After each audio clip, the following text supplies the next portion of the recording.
Welcome to the pre-show for the PC Gaming Show. I am Frankie Ward here in my watch party spot in London, and after a fun week of gaming events, we're almost ready for 2 hours of trailers and announcements dedicated to PC gaming. And this year is extra special because, can you believe it? It's our 10th anniversary. We created the PC Gaming Show in 2015 at a time when PC gaming didn't have a big seat at the table of summer gaming events. But hey, the PC is mainstream now. Some would say it's cool. It's also the most vibrant and interesting place to play games. It's probably not a coincidence that other platforms look more like PCs with each passing year. To us, the last 10 years represents a golden decade for PC gaming, an era that has seen PCs enjoy the biggest library of games, continue to be the place where new ideas are born, and become more accessible to newcomers than it's ever been. And while we've got some time before the start of the PC Gaming Show, let's take a moment to reflect on the biggest games, genres, hardware, and happenings that shaped PC gaming in the last 10 years. Moment number 10. The Witcher 3 was a universally loved generational RPG. So let's hear what was so significant about CD Projekt Red's game, aside from Geralt being in the bath and repeatedly going back to that scene over and over again. In fact, let's head to Ted while I just get my PC out. I was way more excited for Dragon Age Inquisition at the time.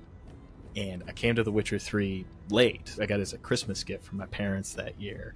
It was the first time I stayed up to 4 a.m. playing a video game by accident in I don't know how long. Like, I was in love with that game. And there was always one forum guy who would be like, why don't they make like an open world game like the Elder Scrolls, but with like BioWare writing? And it's like, gee, man, why don't they? And they did. The thing The Witcher managed to really nail was bringing Polish folklore to the masses. I remember playing it and I was like, these monsters are like pretty cool, really, aren't they? And then I went and read the books and I was like, oh, this is all like really faithful to the Polish folklore. This is actually awesome. To have a game that was so well received and for it to be about quite like a niche section of folklore is awesome. I love that. It was like everything I think on paper I'd ever loved or ever wanted from an RPG. Still love that game. Still revisit it like every 1-2 years or so. I gotta get my fix. Thanks, Ted. Stick around though. This isn't the only RPG that has raised the bar for single-player storytelling. Next on our list, a hardware innovation that has quietly made everything better for millions of PC gamers. Moment number 9. There have been many technological advances to PC gaming over the years, but few compete with the advent of DLSS. I think it's had a bigger impact than people actually expected it to. I think when it came out, it kind of got overshadowed by ray tracing and other technologies, whereas DLSS has crept up on us and has actually been the more important, the more impactful thing. You know, you're taking a frame at a lower resolution than what you'd normally intend to run it at. You're upscaling it, but you're saving that performance. And so you just end up with more performance, and it feels like a free upgrade. It's a technology that has sort of become vital in running some modern games. I think of DLSS as one of the most significant steps of like the 25-year evolution of GPUs, right? Like, as graphics got more and more detailed, it became more of a burden for our GPUs to render games.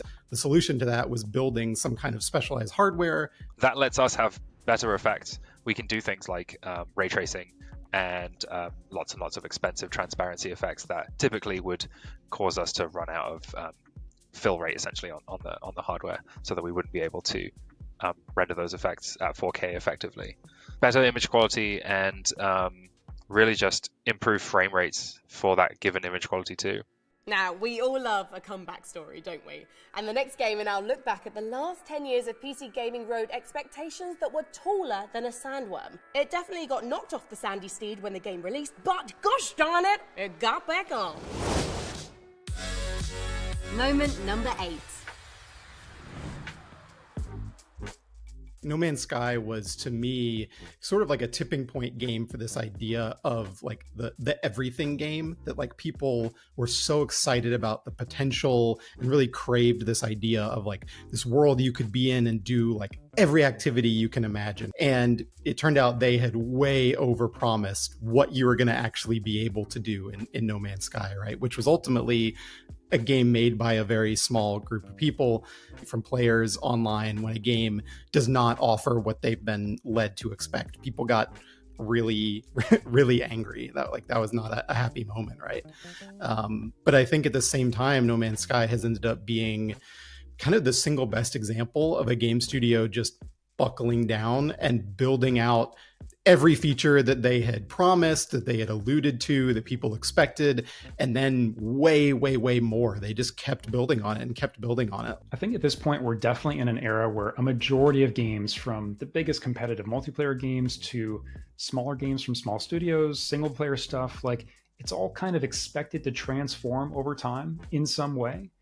And that whole possibility owes a lot to the progression No Man's Sky made to this redemption story of success. Certainly, early access is one of the biggest examples of this, an extension of kind of the groundwork that No Man's Sky laid, with early access being a kind of permission that games give themselves to be less than perfect at launch and improve over time.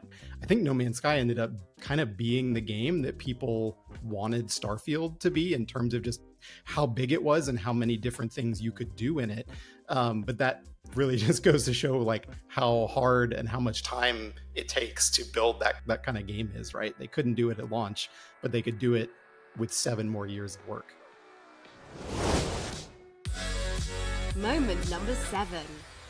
Now, here's a subject I know a little bit about, unless you've read it recently, in which case I know absolutely nothing at all. But I have had a front row seat to some of the biggest esports tournaments in the world, and the last 10 years have been extraordinarily good for competitive gaming. You might have heard recently that the esports bubble has slightly burst, but it's a phoenix. It's coming back from the grassroots ashes, and what we're seeing are publishers giving their games to tournament organisers and to the fans and getting them to put on new tournament circuits. And that is really how you grow and sustain a scene, having experts run them and having the best players in the world want to play in them. So I can't wait to be front row at a few more tournaments in future. But hold on, I know someone else who knows esports inside and out. Sean, how's it going over there in the studio? Oh, Frankie, I'm doing great. I'm still getting all dolled up for the show later today. Looking good, Sean. But do you mind sparing a crumb of esports knowledge? Frankie, I would be delighted to, even though I look a little ridiculous right now.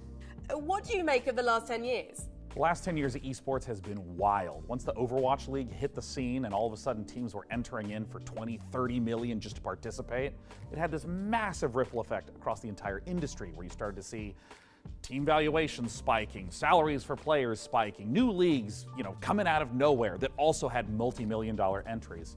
And then in the last few years, we've seen the collapse of many, many, many of those, which on one hand is really sad and is really unfortunate. But at the same time, the one thing that continues to grow is people watching esports.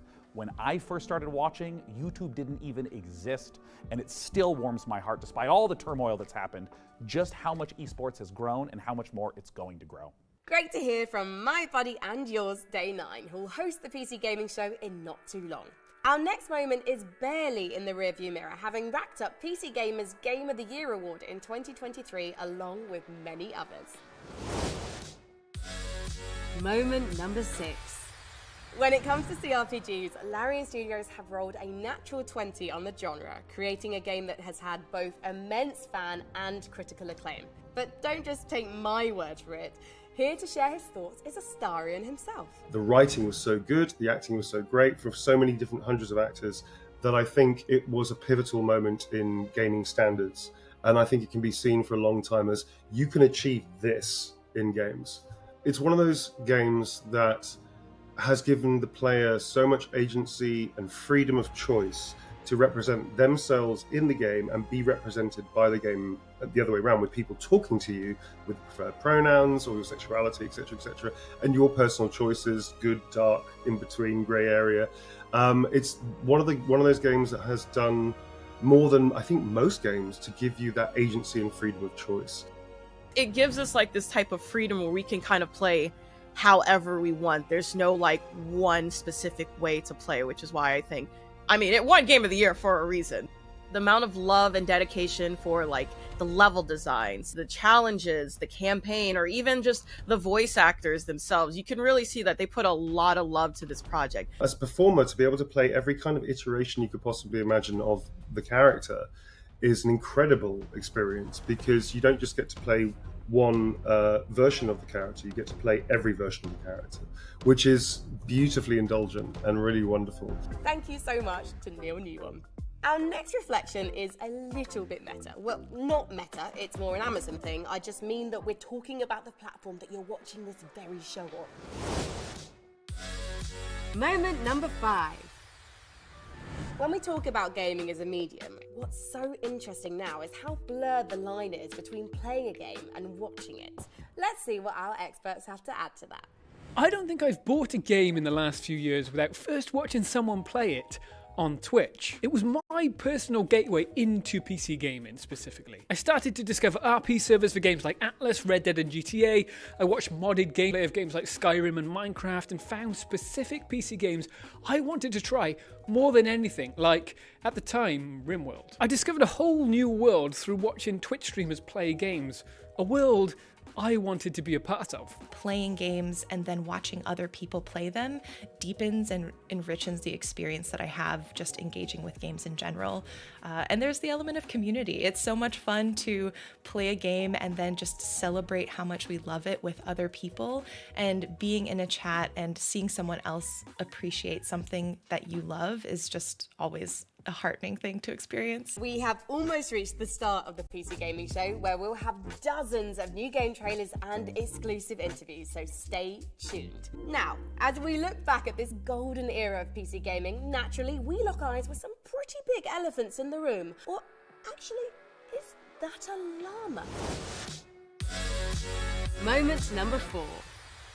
You might be thinking that Fortnite is just for your nephew or for your kids, but let me tell you, as someone who hosts the Fortnite Championship Series, you'd be right, it's only 19-year-olds winning millions of dollars, but it's very fun to play with your friends. Here to tell us more about Fortnite are some real experts. It was the first commercial battle royale to really make a mark. I think obviously PUBG had kind of run a mark that was everywhere. Fortnite launched and honestly was like terrible at launch. It was just a kind of crafting survival game. I think something that a lot of people don't really talk about, and the thing that's most exciting about its impact though, is that one, it introduced crossplay to everyone.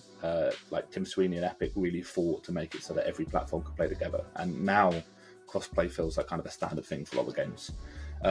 Which is great, obviously, for us on the PC, because then people can play with us without us having to go to the lesser platforms, obviously. But the other thing that it did really well is they introduced licensing into games in a way that's really interesting. Oh, hey, I'm playing Fortnite with my friend the Xenomorph and Robocop and, you know, any Marvel superhero you want.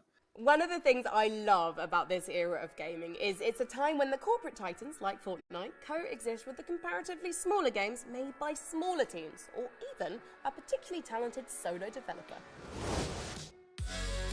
Moment number 3. If the idea of battling illithids, quick-scoping scrubs, or slaying monsters isn't your cup of tea, then luckily for you, the last 10 years has seen the rise of the cozy game genre. To tell us more, here's Lauren Morton from PC Gamer. I think Stardew Valley really just nails the customization element and letting you have so many paths through the same game. Like, it was definitely the seed for like a type of game that had never been big on PC before, and was definitely the start of people looking for more like wholesome games, cozy games. Like, proved that there were enough people looking for that like chill cultivating experience that they could make a game like that level of sensation that Stardew Valley became like sort of overnight. It felt like everybody who plays has strong opinions about who they should romance, whether they should go with the community center route or the Joja Mart route. Whether you want to be a fisher or a rancher or like some other path through the game, and you have so much control over your environment, how you want it to look. It just gives you that sense of like personalization and making a space yours that doesn't get old, really. Thank you so much, Lauren. Doesn't it make a nice change to not be killing something? Moment number 2. Back in my day, communicating with our gaming friends over voice chat wasn't exactly simple. We had to hear our teammates eating while they rushed B on Inferno. We had to endure the shriek of Skype just to pair up with pals in StarCraft, and all I can say is never again.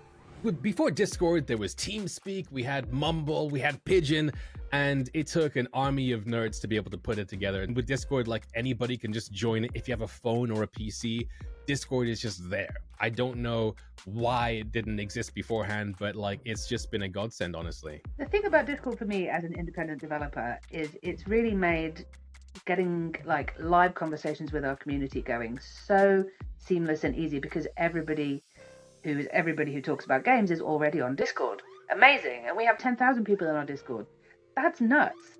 The problem for me with Discord is that if you have just 12 people in a Discord and they're all talking to each other, you're going to get drama. So it's like the challenge for indie game developers is, yes, it's this incredible tool. It's totally low-hanging fruit. Everyone has it. But you need to give resource to it literally every single day. And it's very... it's demanding. It's demanding. But I love my Discord, and they're my little freaks. So I wouldn't give them up for anything. We have also kept our forums open at the same time, though, just to like play the field. Chatting with your friends online has never been easier thanks to Discord. And now, the number 1 moment from the last decade. All right, we're nearly ready to start the PC Gaming Show. Who's ready? Actually, is our host ready? Let's check on him. Hey. Hey, Sean. How's it looking over there, buddy? You got your hosting pants on yet? Frankie, indeed, I am wearing pants, but you just can't rush this kind of beauty. Sean, I know you're already hosting the show along with our friend Mika Burton, but can we steal a moment to get your thoughts on, the most historically significant thing that's happened in PC gaming since 2015? For our 10th anniversary, Frankie, I wouldn't miss it for the world. Because when you think about a brand new release, it's trying to do something more, bigger explosions, better graphics, maybe pushing some technical thing to the limit. Like, PUBG did not really run very well on release. Like, I was getting 20 frames per second when I played, but it was so compelling, and it breaks like 3 million concurrents. And then Fortnite switches its core gameplay away from that build a base and defend things at night into a battle royale and becomes the #1 game in the world. And I think that it was so impactful because it was like watching the birth of a new genre.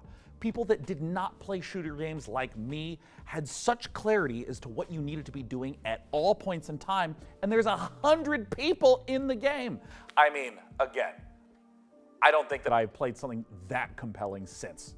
Thank you so much to Sean and all of our other experts for sharing their biggest moments with us. Read more about the 10 biggest moments in the last decade of PC gaming on PCGamer.com, and let us know your favorite gaming moments using the hashtag PCGamingShow.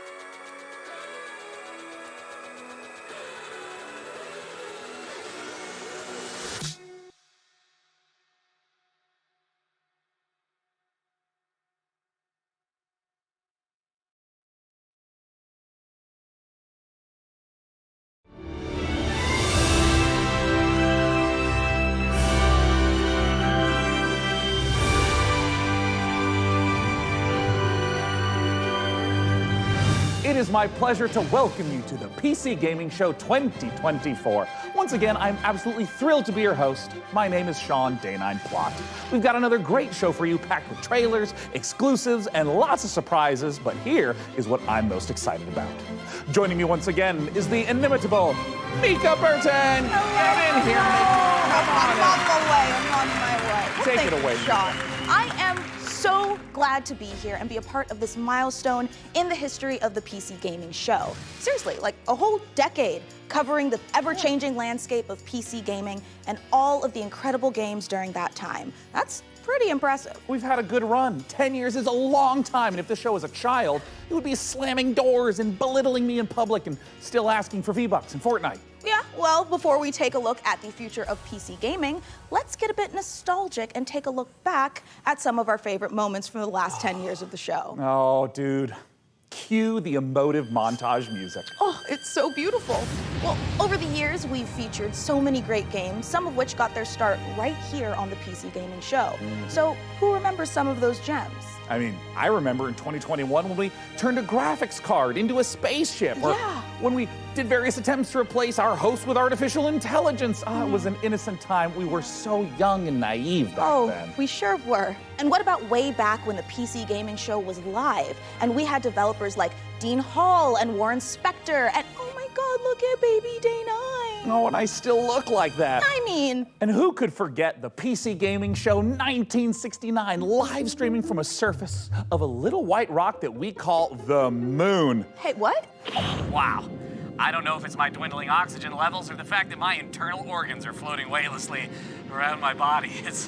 Man, this game is making me feel very dizzy with excitement. Houston, anything new on the RPG front?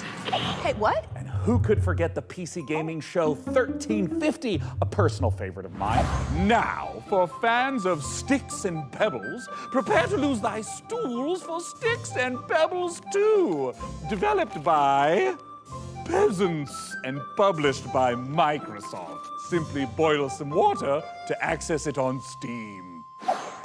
Sean, you know some of those things didn't really happen, right? Oh, of course, Mika, I know. I'm not an idiot. Moon landing, sure. Well, we have some more exciting news. No 10th anniversary show would be complete without our favorite Brit and gaming goddess. It's none other than Frankie Ward. Thank you so much, Mika. It's great to see you and Sean again. And to celebrate 10 years, I even got us a little cake. But I do think I speak for everyone watching when I say, could you two stop goofing around and just get to the trailers already? In a second. But Frankie, riddle me this. Why aren't you, like, here with us? Well, I'm kind of expecting a pretty special delivery. Oh, I get you. Big Amazon order. Yeah, Can't miss those. Sometimes you have to sign. Right? Something a little more important. I'll be here with my unborn mind flayer having a watch party. And I'm just gonna chill out here on the couch, have some snacks, and be on hand to jump in whenever the mood takes me. Also, why are you standing there like a couple of lemons anyway? You should take a page from my book and take a load off.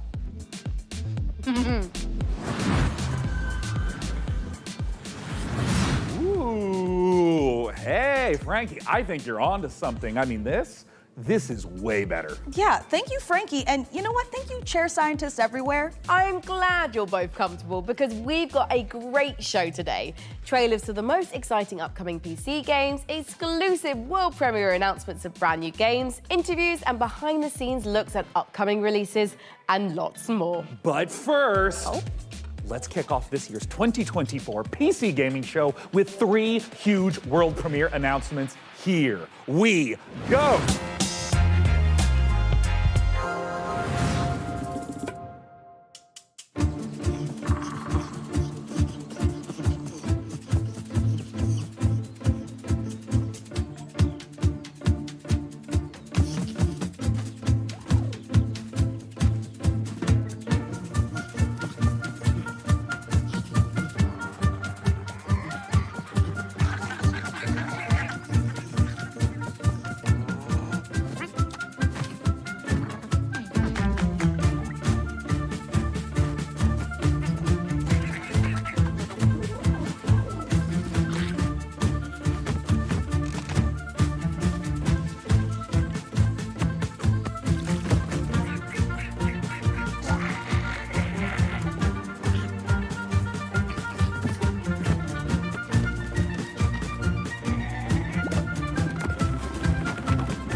the creators of Dorfromantik and Kurzgesagt comes a new game in space.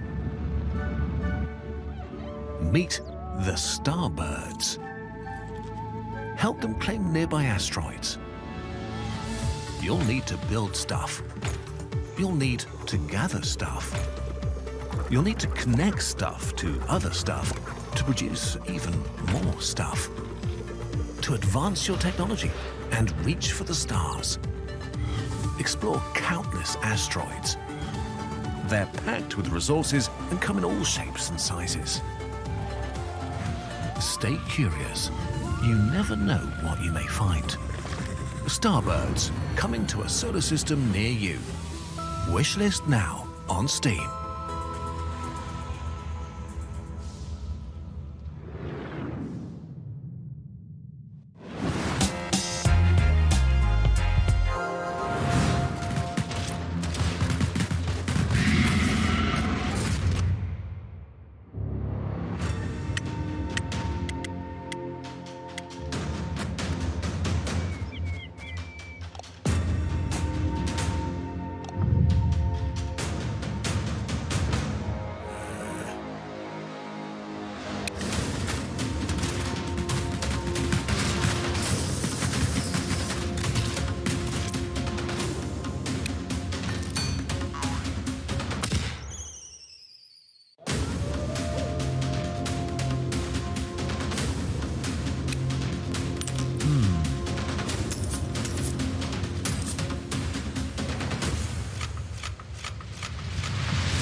Wow, Lornvale looks great. A fantasy world with post-apocalyptic vibes, guns, but also magic.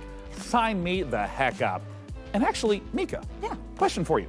What do you think you would become in a lawless fantasy world? Seriously. Well, I could see myself as like a ruthless bounty hunter, blasting away hordes of enemies with a six-shooter, or maybe I'd become a silver-tongued traitor, you know, talking my way out of dangerous situations. Wait, but what about me? For you, I picture a dead body, you know? Oh, well, that makes sense. I mean, I would die quickly. Yeah. People have always said I look like the Disco Elysium bloated corpse. Right? It really checks out. Well, in Lornvale, it looks like both of our visions can come true. Hey, now, Sean, since we're talking about fantasy games, lots of them let you practice alchemy, right? But how about a Tycoon game that lets you practice alchemy? Oh, Mika, is your clever wordplay indicative of me getting to brew my own beer? You are so right, Sean. It is, but more than just that. In our next game, you build and manage a monastery, keep your monks happy, and create your very own ale recipes. Oh, Mika, at last, a game that caters to my desire for medieval, mead-based monastery management. Roll out the barrels as we raise a goblet or two to Ale Abbey.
think it's time, Red?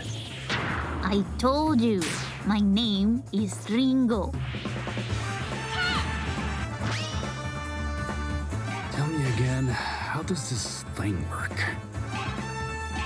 You just have to combine the words. Like this. Super Fire King!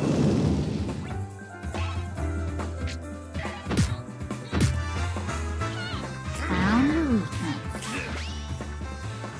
Whoa, whoa, whoa. Careful with the face.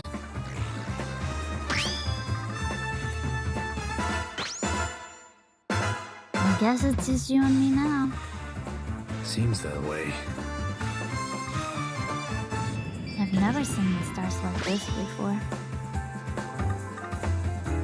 Well, make sure you put on your seatbelt.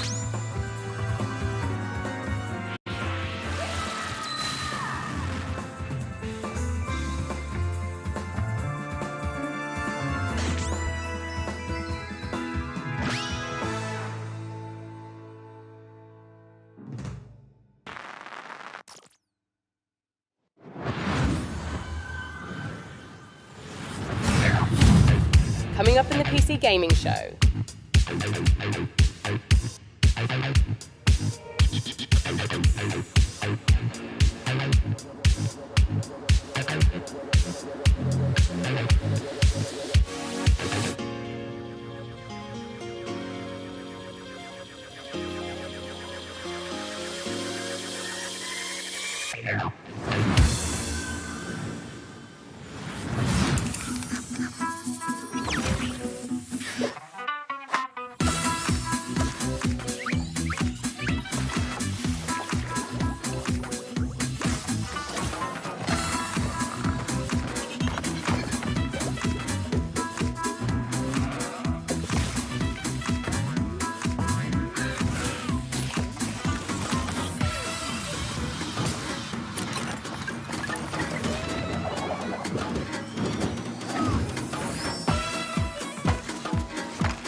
Zoe, I was beginning to think you'd never make it.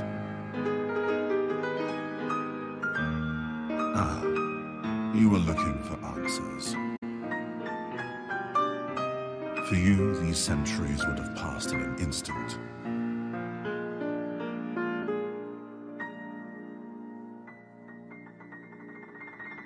I once served your father.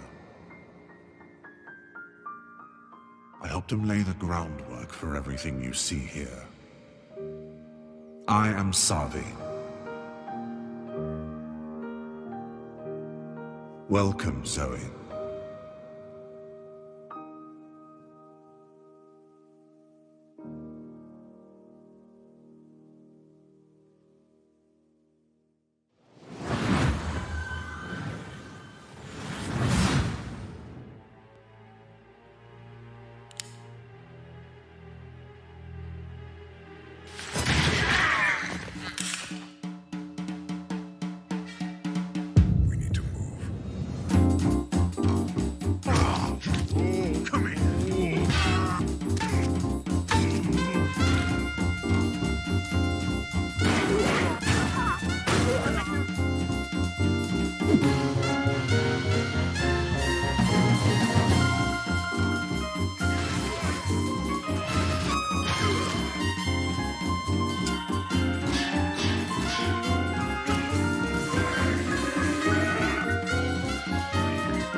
Thugs like you were all the same.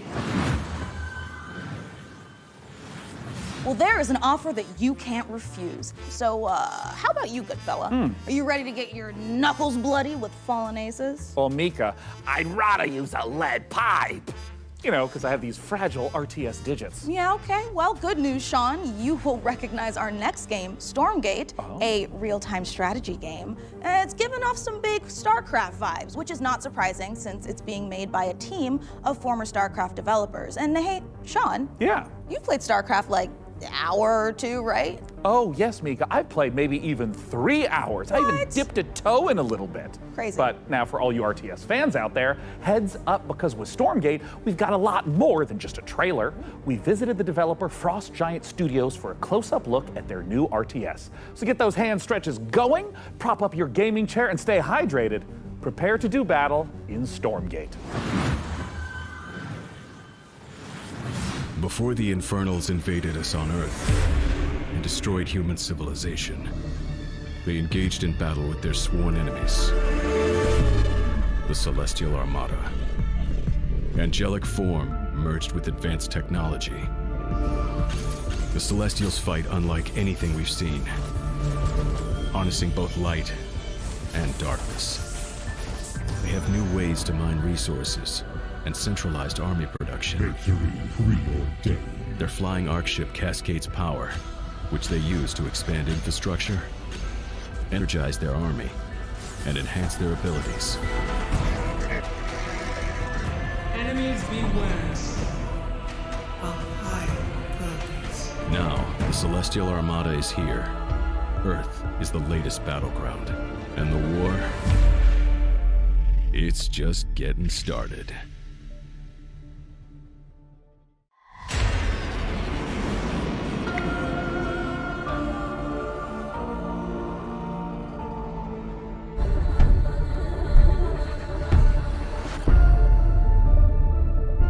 The Celestial Armada is this dying alien race that is moving through the galaxy, and they are ancient beings that stretch back to the origins of the universe itself. And everything from their beings to their civilization to where they live is technologically driven. And we love playing into that mechanically with how they express themselves on the battlefield in the game. With each faction that we develop, we start with a core identity. The Vanguard, we have this plucky human resistance. They're about adaptability, and with the Infernals, we really explored the idea of a unit-focused faction that could have a different way of summoning their troops into the battlefield. With the Celestials, when we started out, we really wanted to push a lot of boundaries. And we thought, how can we make a building-focused faction? And also a faction that introduces map-wide mobility. They are anchored by this idea that they're descending into the atmosphere from the Celestial Armada. And so when you're playing as this faction and can build structures all across the map in different places very easily, in many ways it becomes this strategic dance about where the conflict is playing out on a map. So we've kind of shifted the focus onto the buildings themselves. There's going to be a lot of emergent gameplay that players will discover on their own that we are not planning for. And that's actually what we want from the Celestials, is we want to give players a bunch of options, a bunch of flexibility, and a bunch of interesting toys to play with, and then see what comes out the other side. And if you're the type of player that really likes coming up with this innovative way to outsmart opponents, the Celestial faction is designed for you. With Celestials, we've really done something that is pure original thinking from this team that is not something that we've seen before in a real-time strategy game. And it took a lot of iteration to get to the point that it felt balanced and where it felt correctly comparable to the other two races. Stormgate is a Blizzard-style RTS, and so by saying that we're continuing the legacy of Warcraft and StarCraft, we're really looking at that core RTS experience. But we really believe that even within a Blizzard-style RTS, there's a lot of room to innovate, and there's a lot of creative boundaries that can be pushed to bring new styles of play and new experiences for players. And so we are really excited about bringing a lot of new ideas into the genre. We want you to have this asymmetric experience where playing one faction or another faction really feels almost like a different game entirely. Our technology runs at a higher tick rate than any real-time strategy game that's ever come before. In a nutshell, essentially what that means is, as a player, the time between clicking and seeing their actions take place is faster than any other RTS game that's really ever come out. As a player, it just feels really, really good to play. One of the biggest design challenges that we faced with Stormgate is creating a game that maintains the high-skill gameplay that has been the heart of RTS for so long, but still provides an on-ramp for new players coming in that doesn't scare them away. It's okay to be a high-skill game. It's actually a good and appealing thing. We never want to water down that aspect of RTS, but we talk a lot about lowering the skill floor, which means making it more approachable for new players coming in without taking away the high skill elements of the game that make RTS so exciting. Early access is much more about bringing the community along with us and benefiting from that feedback that the community provides us to really make the game what they tell us they want. We've been having conversations with the community, and together, hopefully, that we really are able to craft something that feels collaborative. We're sharing it at a much earlier stage than any game that we've worked on in the past. But it is a better way to make games. I believe that Stormgate, as it evolves, will turn into something that is literally the best game that we've ever worked on as a result. We hope you've enjoyed this exclusive first look at our Celestial faction.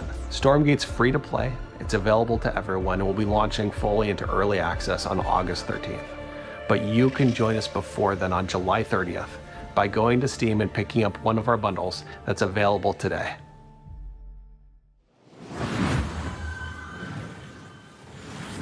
Well, douse me in ethereal light and mine my minerals. I am beyond excited for Stormgate. Hey Sean, if you're excited for RTS madness, wait until you hear this. I've been using pretzels to scoop up my ice cream instead of a spoon. Pretzels, they're like spoons you can eat. Oh, solid logic, Frankie, but why are you telling me this now? It's strategy, Sean. Optimum watch party strategy. No spoons, nothing to wash later. Get it? Here is another example. Let's say someone knocks on my door during the watch party. A regular person would get up and answer the door, but me? I just hurl this brick through my front window and whoever was knocking runs away in terror. Bricks, they're like spoons you can throw. I feel like I'm really starting to get you, Frankie. A window brick sounds totally overpowered. I think you're onto something. My point is this. It's a really exciting time for strategy games on PC, and we've got so many more to show you today, starting right now. All you turn-based tactics fanatics out there do not want to miss this next one.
when the demon looked upon the earth, it was the look of death.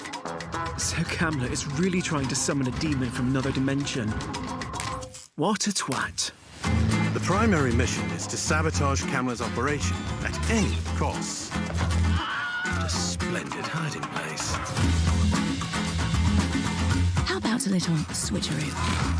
You got equipped with thingamajig's too. You're not the only one with tricks up your sleeve. Tight passages, traversing the rooftops, will require some cunning. Don't mind me. Did you just melt it? It's an incredibly complicated chemical reaction. But yes. Impressive. Terrifying. It has its uses. I've got glimpses of a strange machine he's been working on. I have no idea what it does. We'll keep it simple then. Stab and shoot our way to the off button.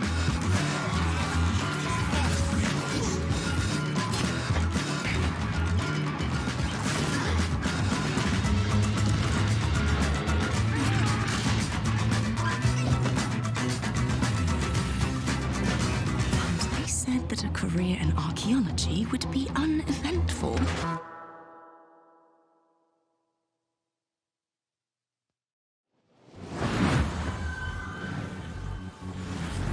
Stealth, tactics, a ragtag group of scientists, and a werebear. What a great world premiere trailer. And speaking of trailers, Mika, we've had a ton of them on the PC gaming show over the last 10 years. You want to hear some stats? Oh my God, is Master Chief a Covenant killing machine? Has and always will be, Mika. And in the first 10 years of this show, we've piped into your hungry little eyeballs over 79,018 seconds of exclusive PC gaming content, streaming in a plethora of languages and regions. And that's not all, Sean. We have worked closely with developers to provide exclusive behind-the-scenes content and showcase some of the most exciting games of the past decade, all of which can be found over on our Steam page. Indeed. And hey, how about a few more of those stats? Ooh. According to chat, a whopping 98.7% of viewers tuned in live right now want us to hurry up and get on with the next trailer. Oh. So hey, can't argue with facts. No, you can't. Hey PC gamers, my name is Dave and I'm the director at Mighty Yell, and if you know us, you know we like to make things that are weird, uplifting, and fun.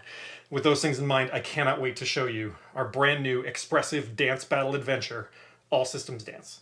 All Systems Dance takes the fun of freely dancing and moving through a space, combines it with some tense arena combat and a heartfelt and funny story, all in the name of taking down an evil corporation. Look, we wanted to make a game about dance because, well, we're not the greatest dancers. I'm not. But that doesn't matter. The thing about dance is that everyone can dance. And if everyone can dance and dance is what you need to save the world, then maybe everyone can save the world. I'm going to let the teaser speak for itself, but please go to allsystemsdance.com for more information. Thank you for watching this, for being a part of this with us. And remember, the revolution will not be choreographed. Welcome to Port Tomorrow, a perfect place for every Whoosh citizen to work, socialize, and relax. We here at Whoosh have thought of everything, so you never have to. Don't believe their marketing and don't believe their messaging. This is the face of Whoosh. Look around. We are all trapped here on this island. We are being watched and we have to fight back. I know they outnumber us, but we've discovered their weakness. Their weakness is dance. Dance reprograms them. Dance makes them see us as more than just a number on a spreadsheet. You have to dance. You have to dance like your life depends on it. Take back control, free yourself, and feel the movement. The revolution will not be choreographed.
Atlas 1-1, this is Zeus. Do you copy? Over. We've detected the anomalous presence in the Iron Corridor area. We need you to localize it and contain it.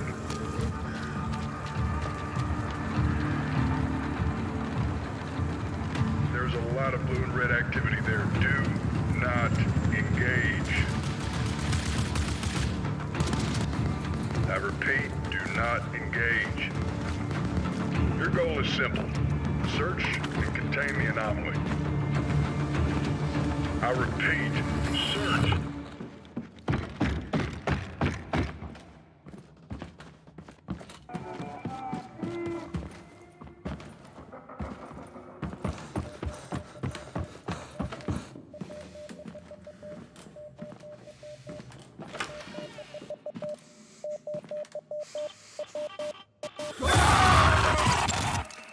Atlas, do you copy?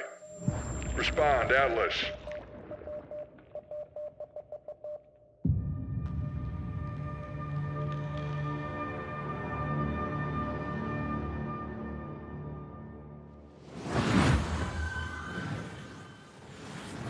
Okay, Mika, pop quiz. But I didn't study, Sean. Quiet. Listen, let's say you find yourself face to face with a huge mutant super soldier whose arm has been replaced by a chainsaw. Okay. What do you do? Well, if I were a mad scientist working for an evil mega corporation, you know, like you do, I would probably replace its other arm with a grappling hook. Oh my God, perfect, because that means you would fit right in at Tripwire Interactive, who have been working for years to bring us the next installment in the Killing Floor series.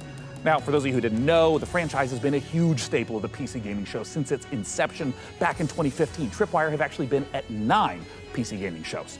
In the upcoming sequel, players will face off against a new upgraded generation of Zeds in this long-awaited co-op horror FPS. And the Zeds aren't the only things that have gotten an upgrade. To learn more, we visited those mad scientists at Tripwire Interactive for this exclusive look at the guns and gore of Killing Floor 3.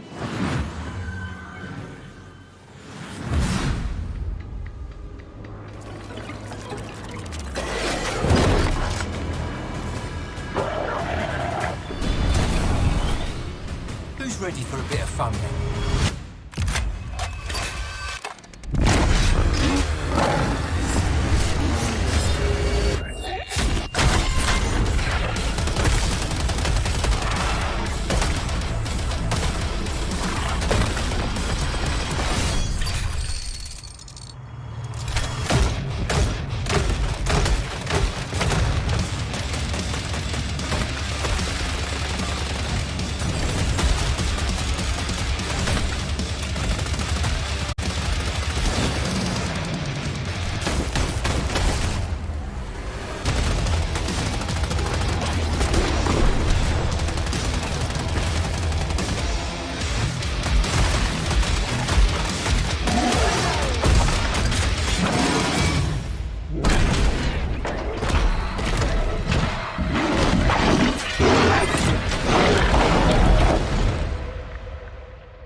Action horror would be the thing that we focused on from the beginning with Killing Floor 3. It was really about science gone wrong. I mean, even like, look at this set, right?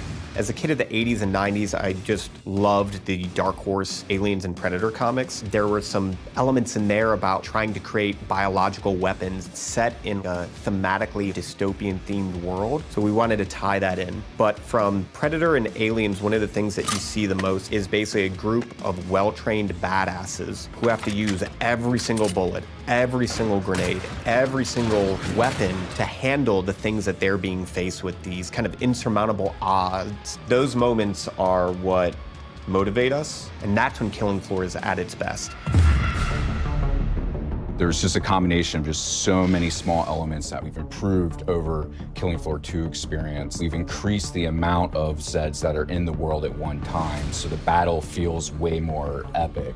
We knew we wanted Zeds to become more challenging. We're increasing how they get to you, how they damage you, so the cone of danger has essentially increased dramatically. Anywhere on screen Zeds can be, so I have to kind of keep my head on a swivel and really learn how to prioritize my targets. It's not essentially what's closest to me, but what can get to me faster, what's gonna do more damage. It's just more ways to kind of amplify not only the action, but that horror element as well in KF3. We have like very detailed hit detection system now, and you can blow off any limb. Every bullet hole that hits it stays there permanently. Exactly where you burn the creature is where you'll see its flesh burnt. We actually have Zeds where you can blow limbs off and they'll keep fighting you if it's not a critical spot of that Zed. Most of our Zeds have somewhat of a critical zone on it. So certain Zed tech, like on the flesh pound, on his back, on his chest, they'll glow. If you shoot that, it will explode off and expose like an inner critical zone that when you shoot will kind of deal the ultimate killing blow to that Zed. One thing that's always felt great in Killing Floor is shooting things in the head. We wanted there to be variety when you do that. Their heads are made up of multiple meshes so that it can essentially open up and kind of randomizes what that head could look like. There is the opening shot of Day of the Dead, where there's literally just a massive tongue and maybe like a few teeth hanging there. We're very big horror fans, so there's kind of like little Easter eggs throughout everything. That impact and that feedback and that variation makes shooting things in the head feel incredibly rewarding. We hope you enjoyed that exclusive look at Killing Floor 3. For more information, visit killingfloor3.com and wishlist now. What a beautifully twisted and nightmarishly gory game. Yeah. I've already added it to my wish list, and look at this, Mika. Oh. I've also been in their Discord for 3 weeks. Sean, that is the Discord for Cleaning Floor 3, the mopping simulator. Oh, I mean, I was kind of wondering why there was so little chat about killing Zeds and so much about preventing streak marks on kitchen floors. All right, let's leave Zeds behind because in our next game, there is a different type of mob filling the streets. Thousands of screaming sports fanatics. You can manage traffic, security, and logistics for athletes and fans in football tycoon game Coppa City. Here's the world premiere trailer.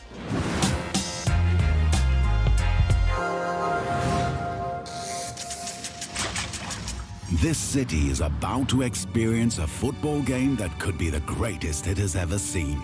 You are responsible for how it will go down in history. Get ready to host the biggest clubs from all around the world. You will have to manage every single detail. Prepare for thousands of fans swarming your city, filling the streets with energy you can only get from football fever. But remember, safety is a top priority. It's all in your hands.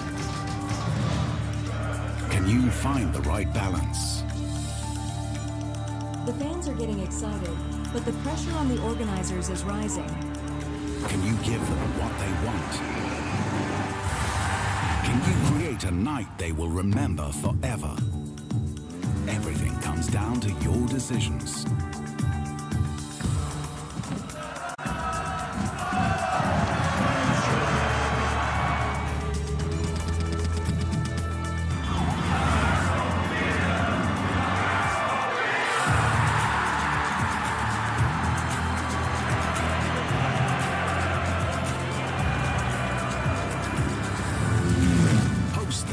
Clubs, engage thousands of fans, create a football fiesta.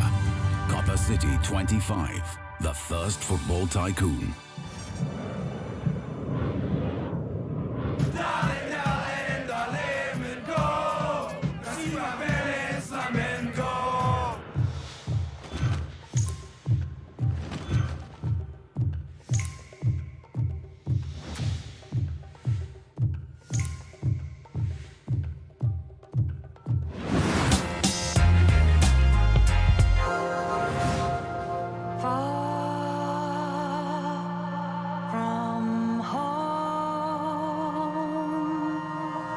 Hope you come find me soon.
Huh? Hey, Candy Narwhal! Dog with the face of the guy from the deli. Pinch Elfin Princess and Nightmare Clown. Hey, Cat! Are you ready to play awesome games in my own fantasy megaverse? I hope I never wake up. Stay. Bad Clown. So what's up first? A little Halo capture the flag, or... Have a lovely picnic.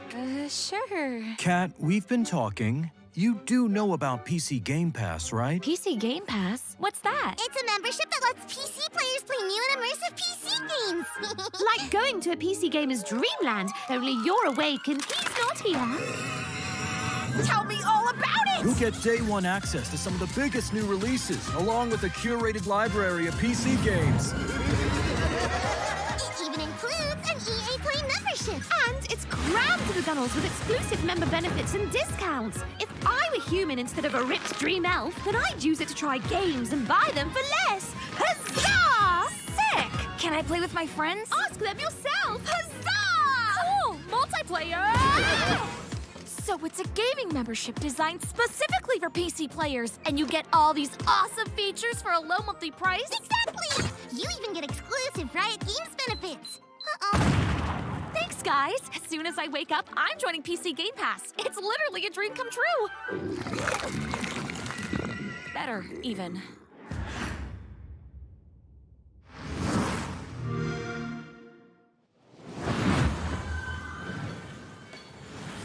You know, it's not often I get to say this, but that terrifying clown and his admittedly cute friends really know what they're talking about. Oh, they sure do, Mika. PC Game Pass is a great way to try out tons of PC games without having to buy them at full price. So true. Well, let's keep the show rolling with some more trailers.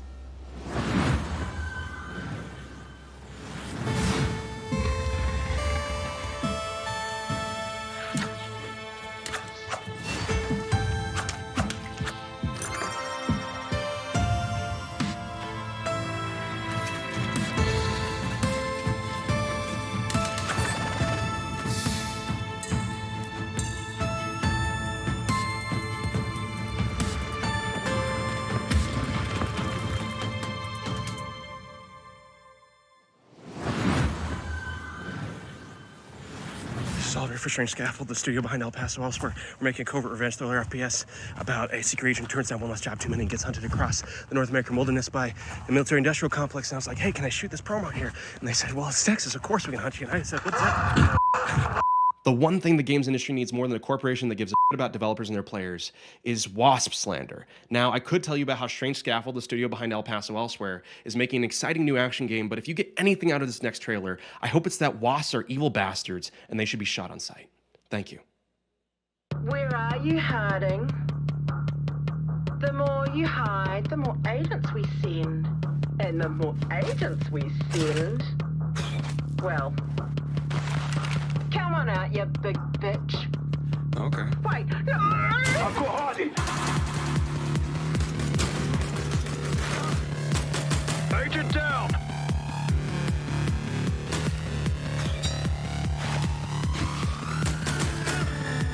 Harding spotted.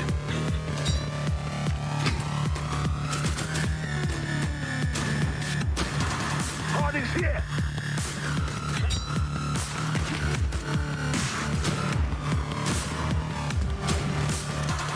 He's going for the head! Be careful what you wish for.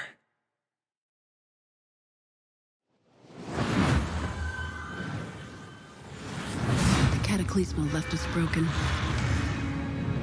lost. But we rose, piece by piece, night after night. They broke us once, but I see no broken souls today. I see a people carved from stone. And with this stone, we will rebuild.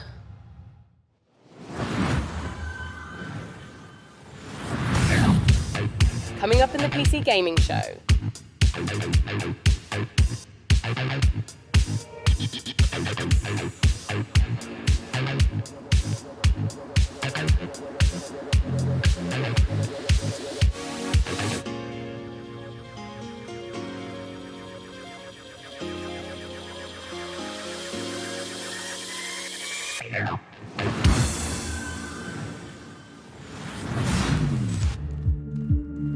Listen, I don't care what you were doing back on Earth, shooting hobos in tracksuits or sweating in a bush in some godforsaken jungle. This is nothing like what you've ever faced. Our intel confirms enemy operators deployed in the AO. And it seems like those alien freaks can be killed with light. Keep your mission objective a priority, and I'll see you on the other side. Moving out.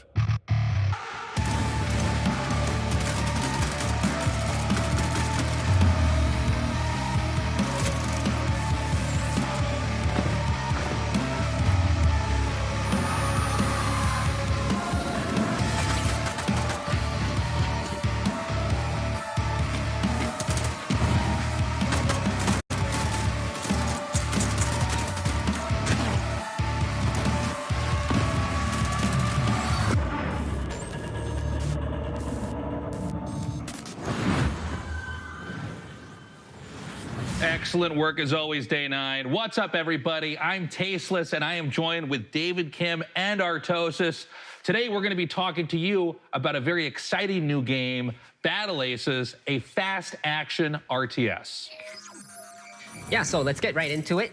So this first building that you see right here is my core. This is where my units train out of. And also, if I lose the core, then I lose the game. It seems like in this game, you can expand like within seconds of it starting. Is that correct? Yeah, so right when the game starts, you have enough resources to either expand, tech, or build an army to attack with. You know, something that we keep seeing show up on this screen right now is that intelligence bar. This is one of my favorite things about Battle Aces, where you can immediately see not just your unit deck, but your opponent's as well, and start strategizing from the get-go. For sure, and not only that, I can also see the precise, I guess, tech progress of my opponent and vice versa too. So we can strategize very precisely in this game. So with these unit decks, you can make almost any combination of units. How many units exactly are in the game Battle Aces right now? Yeah, so we have 45 units planned for the closed beta, but we'll be adding new units every single season, so the possibilities of strategy will be endless. Now, I notice here on the intelligence bar, you can see you're teching up, your opponent is taking that faster third base, and I see you're playing like a very defensive, tech-oriented game, whereas your opponent is playing a bit more fast-paced, right? Like he's running around, he's doing the attacking while you're doing the defending. Yeah. What can you tell us about the different types of strategies that can be used for different players? So in this specific game, I'm trying to show off a more easier way to play, so you'll notice that I'm not really clicking all that much kind of thing. So my basic strategy is in tier 1, I have these recall units that can teleport back to any of my bases, making it a very easy defensive option. And I'm straight teching to king crabs that are very strong at harassing enemy bases and expansions. Now, game timers and RTSs is not like a new thing, but what's interesting about this one is that this game counter is counting down. What's the story with that? Yeah, so we have a max game limit of 10 minutes in this game. So when the timer reaches 0, then the game will end. And the winning player is whoever has the higher score when that happens. Now, we noticed that the 2 king crabs you have, they seem to be on a stealth mission here. It seems like you're skirting the bottom of the map, maybe going up for a little bit of harassment, a little bit of counterattacking. Yeah, for sure. So I sent 2 to the back so that I can take down one of these bases, hopefully, and while playing a defensive game. But the enemy noticed that, and because he was kind of off position, that's why he went all in on my third base. Yeah, it looks like he will end up killing off your third base here, and in fact brings in a huge army, but it looks like you will defend, unfortunately losing that third base. Yeah, but I do have a bigger army, and I was able to save those 2 king crabs and bring them back. So I'm feeling pretty good about this massive attack right here. Yeah, it looks like you're pushing forward, and that is a very scary army with that many king crabs. Let's see how you end up doing. It does look like it's going to end up being a rout, even taking down his flying units there. It looks like you've done a great job this game, David. And, you know, I got to say, guys, I've played a lot of Battle Aces. And if you want a more in-depth look at the high skill expression available, check it out at playbattleaces.com. And we'll be starting our beta very soon, in a few weeks. So please make sure to sign up for the beta while you're there at the site. And be sure to wish list it on Steam. Thank you so much for joining us. That's all the time we have. Day 9, back to you.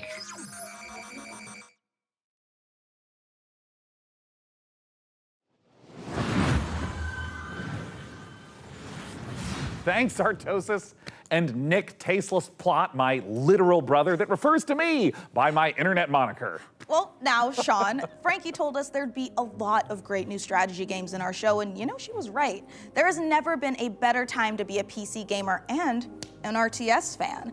And with the lightning-fast action of its 1v1 and 2v2 modes, Battle Aces is a big reason why. And next up, Citizen Sleeper 2. Wait, I'm sorry. I thought I was no, gonna... I thought it... It's me, right? No. Well, look. Okay. If you don't mind, Yeah, a little no, mix-up, but go for it. Yeah. Oh, great. Yeah. I'd love to. Yeah. The world of a malfunctioning android housing the digitized consciousness of a human being can be treacherous existence at the best. I was supposed to introduce that trailer. Me, Mika. And then he just swoops in and steals it. Ho, you've made a powerful enemy today, Plot. Mika, is everything okay? Yeah, what? Yeah. Why wouldn't it be? Okay, great. As I was saying, this new installment... Keep talking, Day 9, and you won't have 9 days left after I... Look, Mika, What? we can all hear your thoughts. What? How? Well, yeah, you recorded them earlier, in the voiceover studio. I mean, that's the audio that's getting piped into the studio right now. Guys, can we go ahead and mute 003 Mika's internal rage.wave right now? You got it, Sean. I'm sorry, I just, I really wanted to introduce the trailer. I'm like the TTRPG girl. Okay, you know what?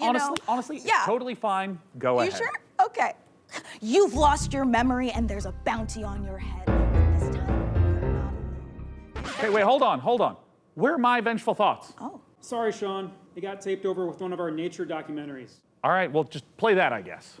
Well, as I was saying, you've lost your memory. The Bolivian gulping iguana sounds its mating call, a noise often described as nature's dumbest sound. Oh, forget it. Just cue the dang thing. Well, in all of its uninterrupted glory, here's our first ever look at the gameplay in Citizen Sleeper 2, which I got to announce and not Sean. Wake up, Sleeper. We're in trouble. Lane's closing in, and we need this next contract to go right. But nothing's gone right so far.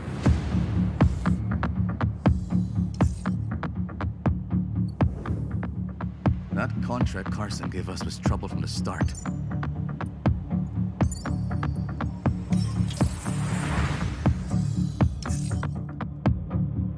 Junie? I didn't trust her. Not for a moment. That derelict was a death trap.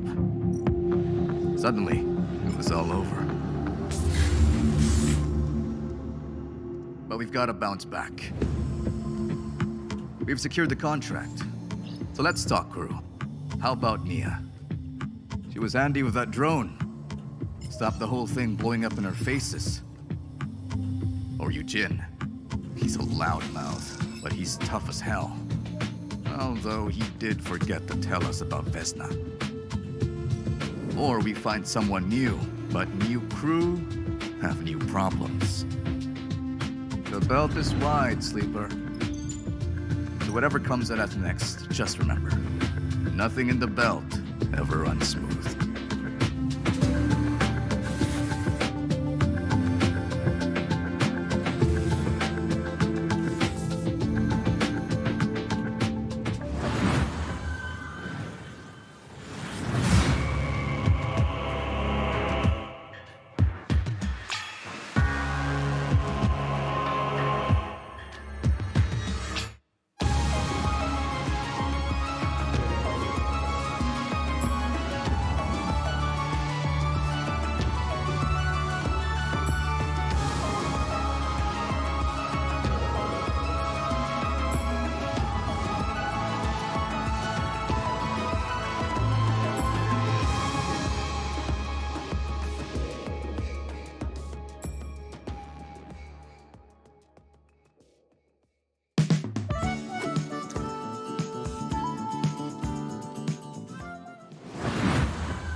Wish you could keep track of all the games you're seeing on the PC Gaming Show?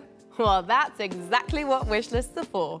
The PC Gaming Show Steam page is a one-stop shop where you can fill up your wishlist with every single game we're featuring on our show. Make it quick though. We've got an unbeatable trailer coming up. That's no exaggeration. It really is unbeatable.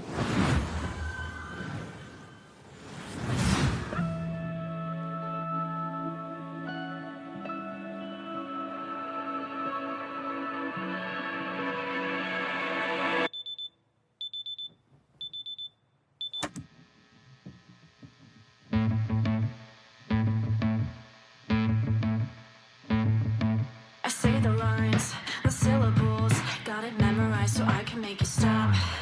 You treat me like a criminal, so why shouldn't I treat you like you're a cop?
is a double shot of exciting news. Core Keeper's upcoming 1.0 launch and twin stick shooters Odenfall coming to early access later this year. Okay, Mika, I can't wait to show everyone our next game, and it's so exciting.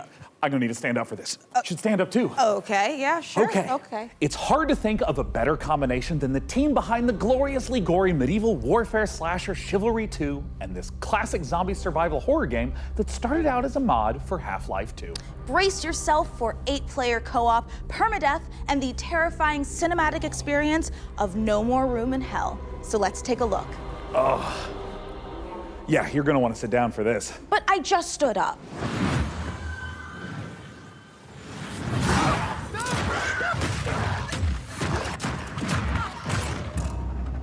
No More Room in Hell 2 is a permadeath horror co-op game.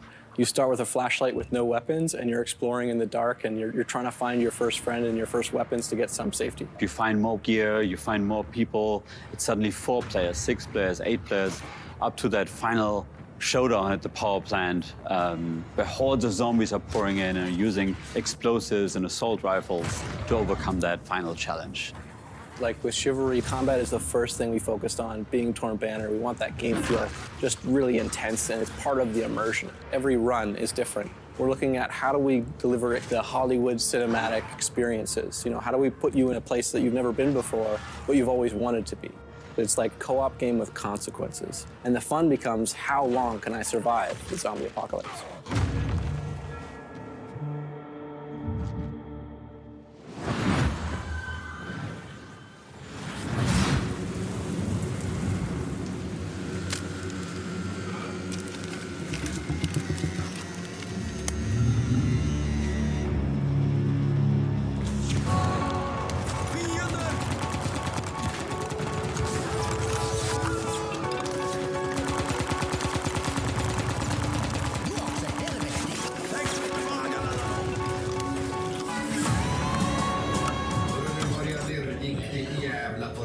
Friendly Mustang has arrived on the battlefield.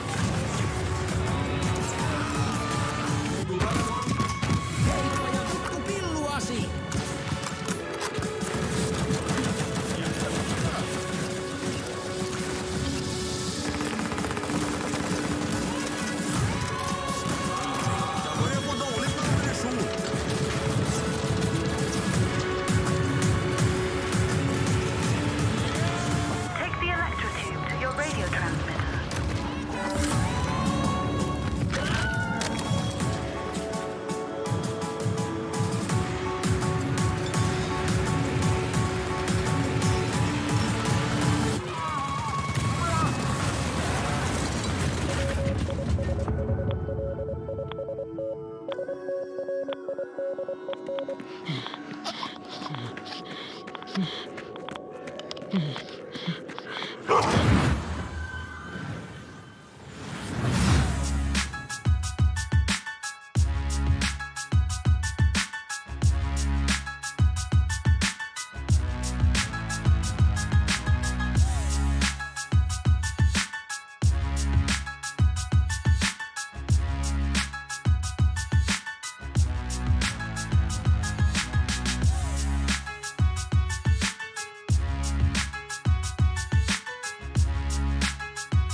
Peggy 18.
Gore meets parkour in Death Sprint 66. And here I thought the worst thing that could happen while jogging is jogging. Now, you've heard of motorbikes and motorboats, but how about motor brooms? In Crescent County, you can escape to a beautiful and wholesome island of witches, where you don't just fly around on boring old wooden brooms. You soup them up, trick them out, and use them for drifting, racing, and running a high-speed delivery service. Let's take a visit to Crescent County.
And now I'm beyond lucky to be joined by Crescent County's creative director, Anna Hollenreich. Anna, thanks so much for joining us. Thank you so much for having me. I am so excited to be here. Now, that was a lovely trailer, and I'd love if you could just walk us through a little more of what we just saw. It's kind of if you imagine Kiki's Delivery Service meets the Bikes of Akira, set on a rural witch tech island. It's a game about finding yourself kind of as a proto-adult, and I'm really interested in this question of how do you find home in a new space? How does a place become yours? By day, you're driving around the island, making deliveries to the locals, and then by night, you're racing around the island with the characters that you've befriended along the way, or, I don't know, maybe you want to get one of the characters to date you, but you need a bed frame because they have self-respect. Is that overly mean? You did say that you took some personal experiences into this. It's so real. Okay, so talk to me a little bit about where the idea for Crescent County came from. It's inspired by my first ever proper video games job where I moved to the Isle of Wight. I couldn't stop doing this witch tech mashup. I couldn't stop drawing it. I was going to Comic-Cons, I was selling art about it, and I've been working in big teams on things like Fall Guys. But I knew that if I didn't launch myself out into the unknown, I would never forgive myself. So you're taking this big leap into making this game, and it's in the cozy genre. What sets your game apart from those? So this is a delivery life sim game, right? But it's also got underground motorhome street racing in it. I really love genre mashups. I think that they're so interesting. And I love making worlds that feel warm and lived in and loved, where people feel, you know, relaxed and safe. But also, if you want to amp things up, you can trick out your motor broom to the point where you're almost flying and smash into your friends with all your sigil sticker powers. What about it excites you the most, though? We're really interested in making this island feel very relaxing to drive around, but also hiding all of these little shortcuts and jumps and boosts all over the place so that it can be just as intense and chaotic sometimes as well. Where can everyone get their hands on Crescent County? So this game means the absolute world to us. It's a bit of my heart, it's a bit of my soul, and if it interests you, please add it to your wish list. Crescent County looks amazing, Sean, and it is just oozing with charm. I'm definitely making room for it at the top of my wish list. And if you want to wishlist Crescent County and all the other great games you've seen on our show today, they're all located in one place, the PC Gaming Show Steam page. Okay, it's time to put the brooms away as we take a look at some other wickedly good releases.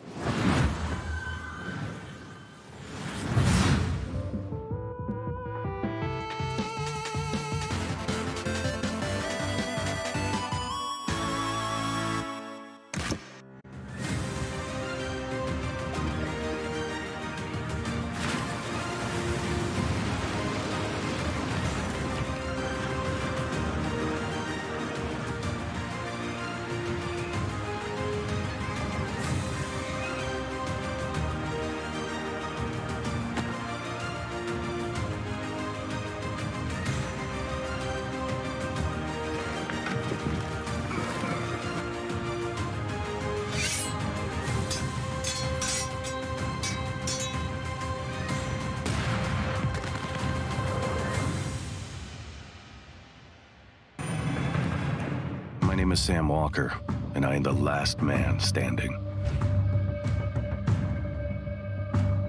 I steel myself for what's to come. I may not survive this, but at least I'll go down fighting. Fighting for a chance to make things right. Even if it's too little too late.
Set out on the journey, my child, and find your voice. For it is the sound of the instrument that soothes your father.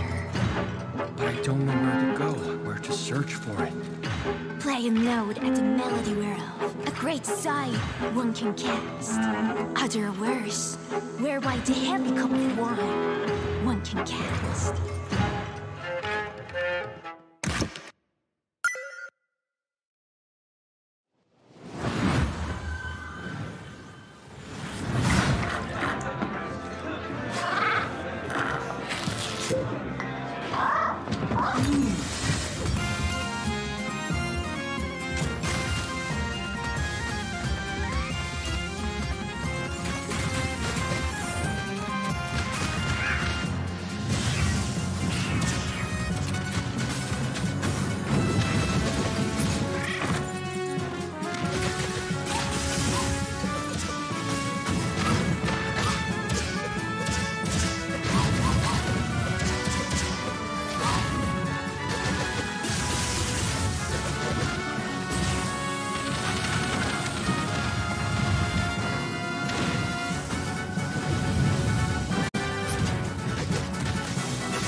Hello, my name is Nicole He, and I'm working with Nereal and Devolver Digital to make the world's first first-person shooter, The Crush House. So in the game, you've been hired to produce 1999's hottest reality show, and your job is to choose the cast, film the drama, and give the audience what they are thirsting for. But remember, never ever speak to the talent. Anyway, all the different audience groups want to see different things, so let's see who's tuning in today. All right, we've got the divorced dads. They want to see bromances, meat on the grill, strong male emotions, you know, divorced dad stuff. And the fish freaks are here. We've earned money from ads, so let's put some fish in the tank for them. This is normal for reality TV. And the film students are watching, and they want to see all of this at a Dutch angle, of course. Hold on, butt guys in the chat? Let's see what they have to say. Pants are a prison for the ass, if that's what you want, Sir Mix-a-Lot. You know, if we combo all the different things that they want to see in frame together, the ratings will go up even more. Chat is loving it. And no matter how crazy the audience requests are, we have to satisfy them or else the show will be canceled. But don't worry if things do go wrong. This is reality TV after all. Just pick a new cast, start the season over, and maybe this time we'll make it to the series finale of The Crush House.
Coming up in the PC Gaming Show.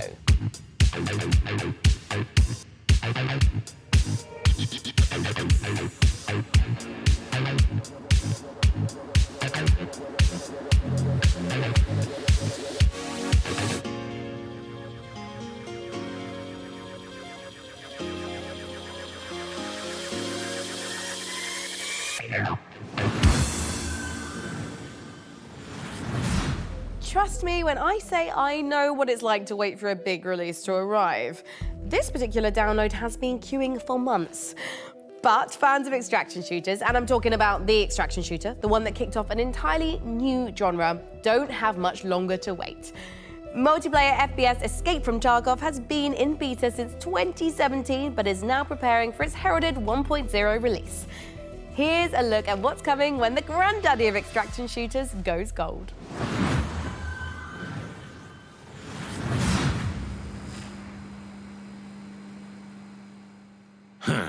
Ну, здравствуй, солдат.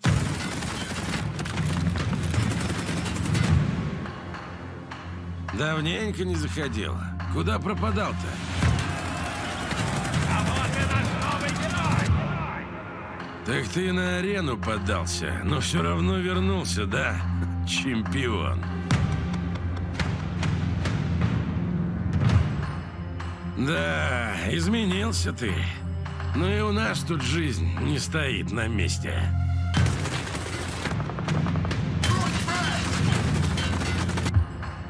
Конфликт в Таркове снова разгорается. И пока неизвестно, чем все это закончится.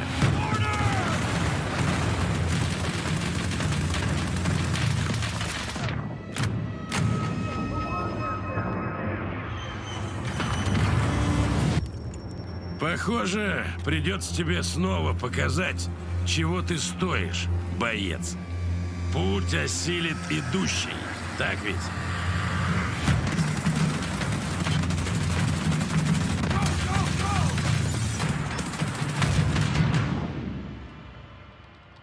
И кто знает, может, у тебя и получится сбежать из Таркова.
If it's vengeance you want, I'll give it to you. As long as U is free, your world is in mortal peril. Help me seal him away. Stem the tide of destruction. It's the least you can do.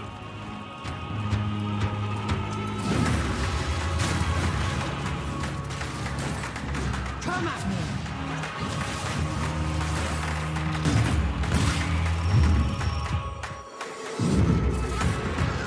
You're in my way.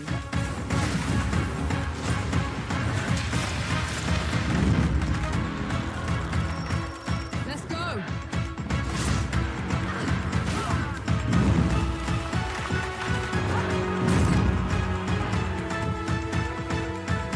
Come and get it!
Sounds like you're in trouble.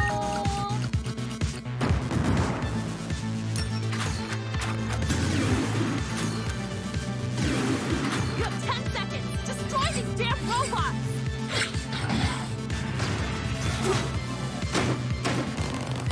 Okay, boss. Roger.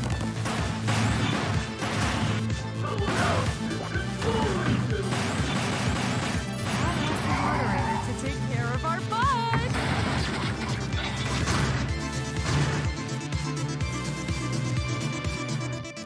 Be a good boy and die!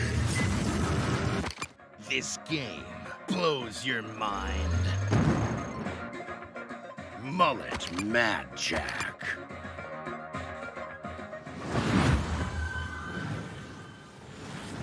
Sean, I am sad to say it, but we're not a million miles away from the end of our show. What? Already? Oh, wait. Sean, are you about to yell no and dramatically wave your fist at the sky? No, I just thought I was gonna sneeze. Anyways, as you were saying. Right, well, we don't have much left in the show, so it's time to... Sorry, it turns out I am allergic to shows nearing conclusion. Well, as I was saying, it is time to share something very special. We are living in a golden age of city builders, and there's something out there for everyone. Strategy, survival, puzzle games, co-op, there are even some really great, cozy, no-stress city builders. And it's true, but even with all the city builders I play, I can honestly say that we've never seen one quite like this. From a very talented team of developers who made games like Mark of the Ninja and Gone Home, let's watch the world premiere of Generation Exile. Our generation ship was to travel hundreds of years across the stars so we could build a new world for humanity. We had tried to restore Earth's ravaged ecology. The desperate solution nearly wiped us out instead. And now it's on the ship. And it's growing. There are only a few thousand of us left, and we cannot repeat the past. In our ship's closed ecosystems, resources are finite. Nothing can go to waste. Every bit of scrap needs to be salvaged, reclaimed, and repurposed into what we need to survive. Materials, food, water, air. We might not always work well with each other. We might squabble, we might stumble, but we are all we have. As we're building a balanced ecosystem, years will go by like minutes. We must adapt to each other and to the unknown. We're not just learning to build a sustainable future. Everyone on board is living their own story. And your story will be different from mine. Can we escape the mistakes that drove us from our home? Because every decision we make now will determine if humanity earns a second chance.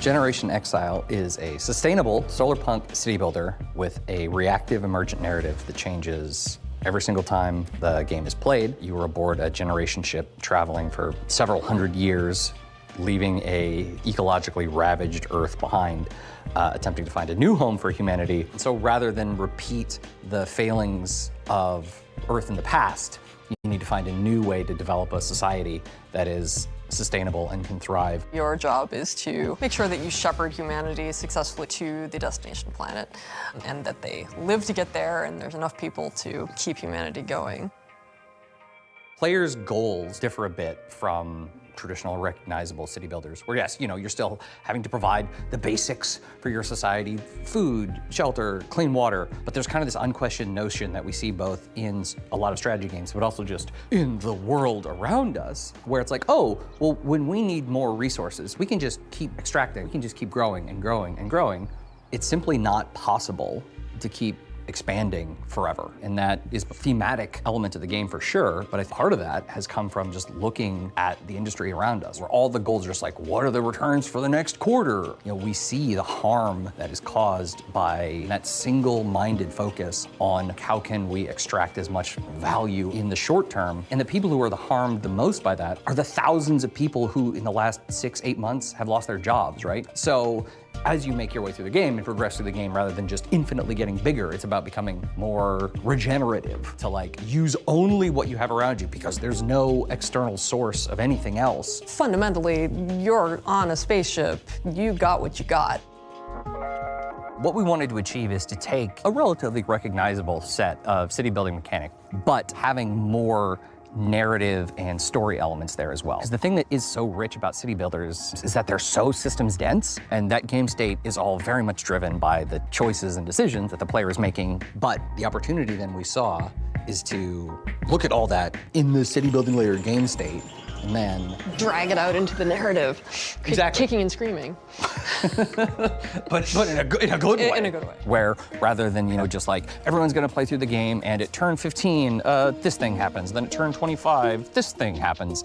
Instead, you can just have authored narrative events that are reactive to whatever choices you've made, like weird ecology things that are occurring aboard the vessel, or they're situational. various crises. Yeah. Small and large. We're able to provide the player the ability to make consequential specific decisions that are divorced from just the pure systems of the game, which then informs the events that will occur in the future, so that at the end, there will be echoes of the decisions you've made along the way. It should feel like the journey to get there is one that you uniquely experience, and the conditions that you finish with are ones that are reactive to all the decisions you made leading up to that point. The game can be wishlisted right now on Steam, and folks can also just go to sonderluststudios.com to sign up for our newsletter and learn more as we roll things out. There'll be more delicious tidbits in there. Will they be delicious? They'll be delicious. How delicious? Delectable.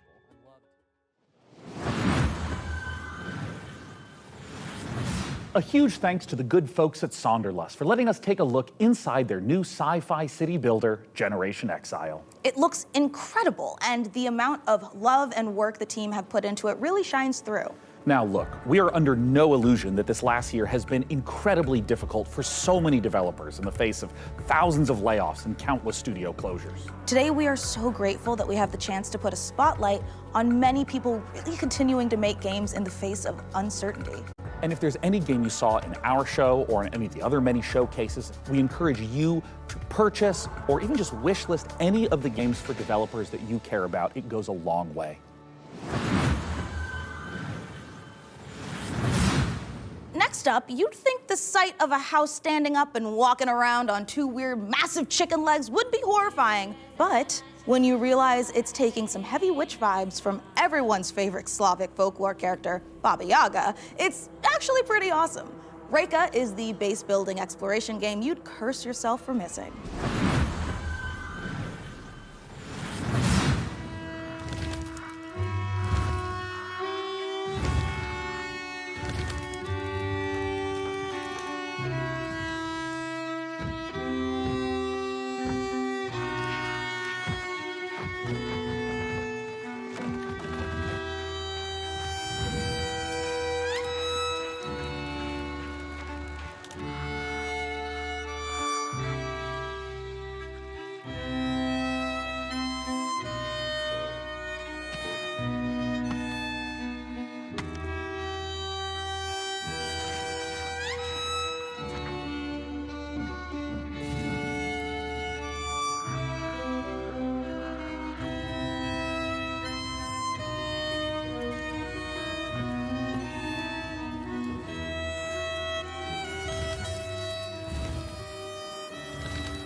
We aren't the only ones celebrating an anniversary. iBuyPower is hitting a major milestone of their own, having been around for 25 years. iBuyPower is a fully independent and leading manufacturer of high-performance pre-built and custom gaming PCs based in North America. As a special thanks for 25 years of powering the PC gaming community, iBuyPower is giving away one of their official VCT Americas PCs, the RDY Y70 Valorant VCT AR002. This bad boy boasts a hefty AMD Ryzen 7 7800X3D CPU, a GeForce RTX 4070 Ti, and 32 gigs of DDR5 5600 MHz RAM. Did I also mention it's got iBuyPower's 240mm RGB liquid cooling unit? For your chance to win, head over to pcgamer.com/survey. And now, back to more trailers. Meet the Lock creatures. Their language brings them to life and expands their society. Learn and spell their words, each with its own special ability to change the environment in deep and surprising ways.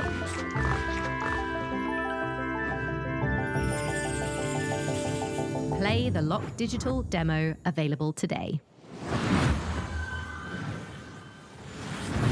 In a world where the top special forces operatives are all just wizards for some reason, one team is unstoppable.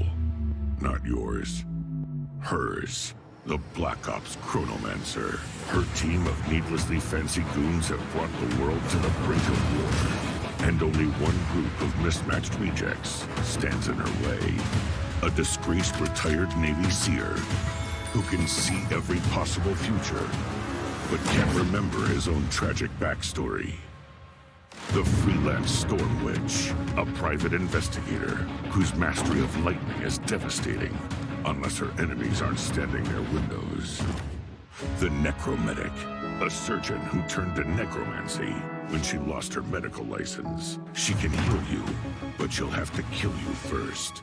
The Rebel Riot Priest, your heavy support. Faith is her armor.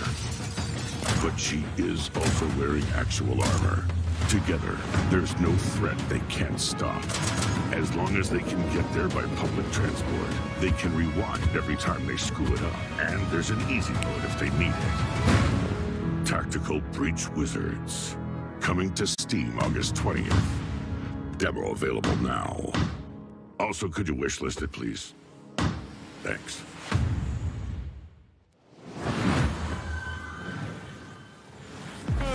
Wow, what a show so far. I'm absolutely loving it. And don't forget, you can do more than just watch this amazing lineup of games. You can play them too. Visit the PC Gaming Show Steam page to wishlist all the titles you've seen on today's show, all in one convenient, clickable place. Now, do you love history? Do you also love lists with between 9 and 11 items on them? Then today is your day. For our 10th anniversary, we've counted down the 10 biggest moments in PC gaming over the past decade. You can see where your favourite moments landed by visiting pcgamer.com/10. Right, time to grab some friends and head for the sky, where you can turn floating islands into your personal skyships and soar through the clouds. It's co-op survival craft made cozy. Here's an uplifting look at Aloft. Hello, I'm Manuel Bergeron, founder and creative director of Astrolab Interactive. It is my greatest pleasure to announce that we just launched a new multiplayer demo for our game Aloft, a sandbox survival game set in the sky. Take a look at our new trailer for a few more surprises. Enjoy.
Polis to my door?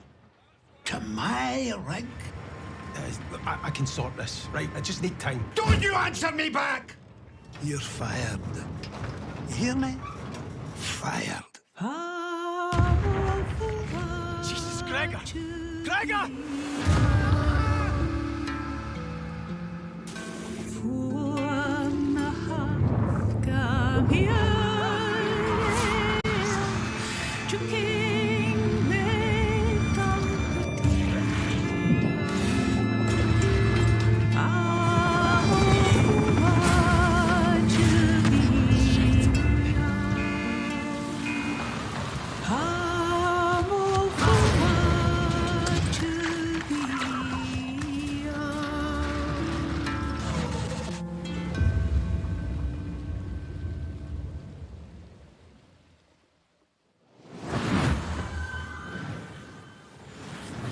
Dude, Hotel Galactic looks so cute, right? Oh my God, it does. And honestly, I would just love to manage a bed and breakfast for alien travelers. I just worry that my quaint taste and timeless valence bedspreads just might not be suitable for interdimensional species tastes. I don't know. What do you think, Mika?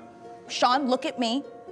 If anybody can create the cutest bed and breakfast for interdimensional space beings, it's you. It's this guy. Oh, you always care, Mika. Oh, I know I do. And you know what else I care a great deal about? It's the developers at the Chinese Room getting back to their roots for more first-person horror.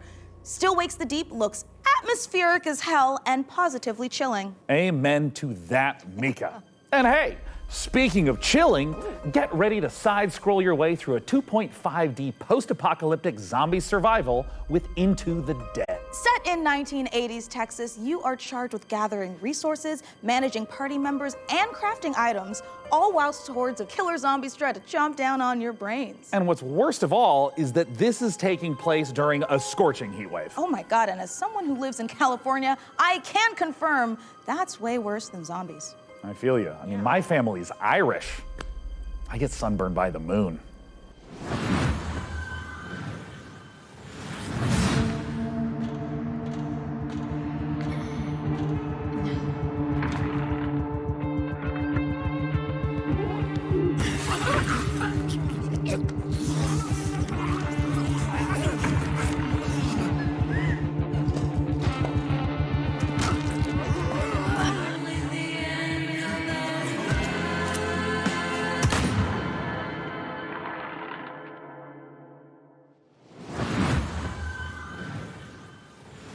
Hi PC Gaming Showcase, I'm Tanya from KitFox Games, and I'm here to show you 3 different games today. So let's start with Dwarf Fortress. Hi, I'm Zach Adams. And I'm Tarn Adams. We're the co-creators of Dwarf Fortress, inviting you to play Adventure Mode in open beta. And we'll be adding tutorials and demigods later this summer.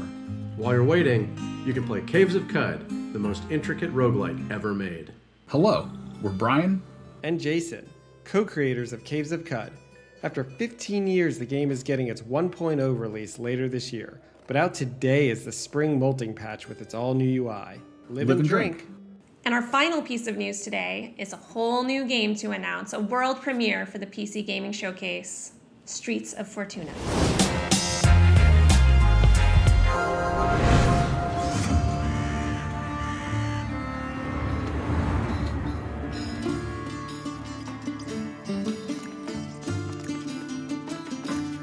How will you survive in Fortuna? Will you be a thief? A cook? A smuggler? An artisan? A trader? The city is a richly generated sandbox, each citizen living their simulated life. Use knowledge to your advantage. Romantically or politically. Live your other life in Streets of Fortuna.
That was The Rise of the Golden Idol, once again inviting you to unravel the truth being a tangled mystery. Now, take a look at a game from our friends at Hooded Horse that combines turn-based strategy with real-time exploration. Here's the new trailer for Every Day We Fight.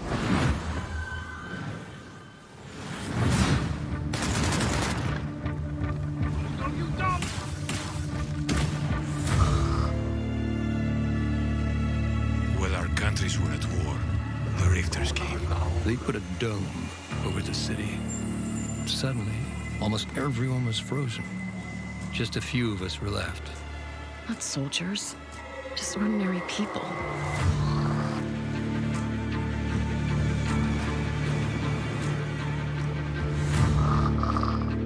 You know, I never used to like guns.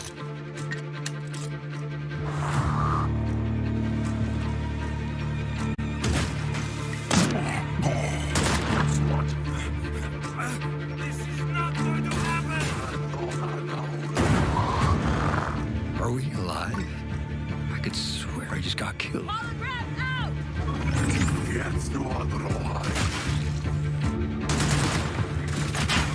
I think we jumped back in time. Vivian! See what else she can do! Don't miss.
Velkomin í verndarvættatölu.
everyone, this is Dave, Community Manager on Windblown, the upcoming action roguelike from Motion Twin, the creators of Dead Cells.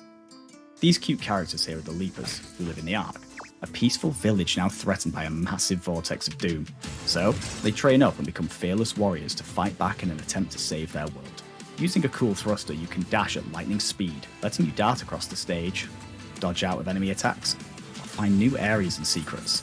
Through each run, you'll be able to equip different gear and upgrades, creating powerful synergies between them. For example, switching weapons at the end of a combo will let you unleash a super powerful move called an ultra attack, if you can time it right. Jump online with up to 2 other players, meaning you can mix your builds with your friends and find the best combinations to carry you through the diverse biomes. Windblown will launch later this year into Steam Early Access. Player feedback is super important to help us craft a game that you guys will love to play. So join us on Steam for the latest updates and information, and how you can join in on the fun. See you soon in Windblown.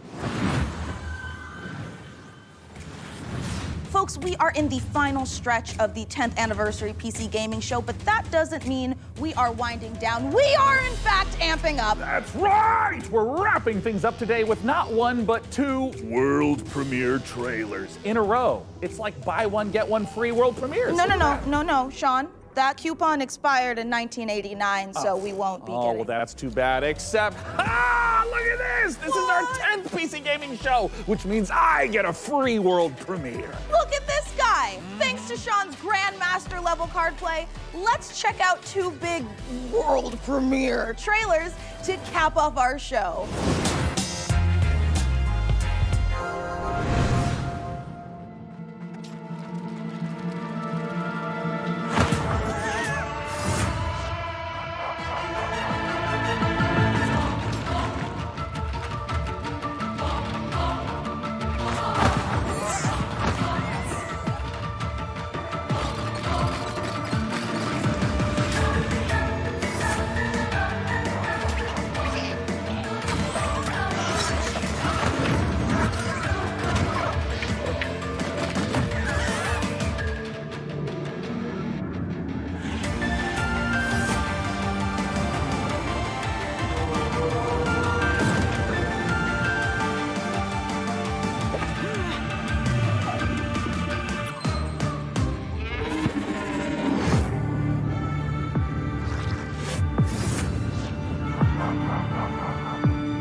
And that is a wrap on the PC Gaming Show 2024. We had such a great time showing you all the exciting PC games headed your way, and we're especially thrilled that you could join us for our 10th anniversary show. And I mean, if you've been tuning in to watch our show for 10 years straight, thank you so much. We couldn't have done it without you. And if this is your first time watching, just watch this show like 10, 20 more times. Make up for all the ones you've missed and for the future ones. That's 100% how the coupon works. Right, and the punch card. And we can't forget to say goodbye to our brave captain of the watch party, the amazing Frankie Ward. Guys, it's been a great show and I had an absolute blast. Before we go, we also want to give a huge thank you to all the game developers, artists, designers, writers, voice actors, and everyone else out there working so hard day after day to create games we all play and love. We appreciate every single one of you. Absolutely, Frankie. And don't forget that you guys at home can wishlist every game you saw on our show today by visiting the PC Gaming Show Steam page. Thank you so much again, everyone, and we'll see you again in November for the PC Gaming Show Most Wanted. Heck yeah. Bye-bye. Bye. Bye. Bye. Bye-bye. Bye. Bye. Bye. Bye. Bye. Bye. Bye. Bye. Oh, goodbye. Oh, that's other hand. Oh, wow, bye. Bye. Goodbye. Goodbye now. Bye. Fantasy world with post-apocalyptic vibes.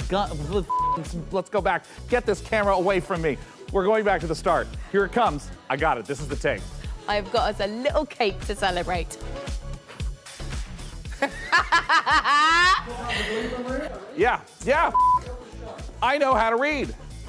Whoa! What the am I doing? All right, one more time. Here we go. Because I can't say it's Atmospheric as balls. atmospheric. Are we allowed to say that? Is that helpful? Sweaty balls. Woo! I don't know why that's the noise I chose to make, but whatever. And published by Microsoft. Surviving of this f***ing surviving. I know, I just tripped it. All right, I can do it again. Cue the upbeat soundtrack. I was drooling all over my face for some reason. So how about you, good fella? Are you gonna get your knuckles bloody with fallen aces? Oh, Mika, I prefer. Oh. How about you, Sean? Do you want to play Windows loading screen? That was dumb enough for me. I'm ready for the next one. All right. Bye. I thought you were gonna say, until then, go f yourself. And I was like, oh, that's a sign off.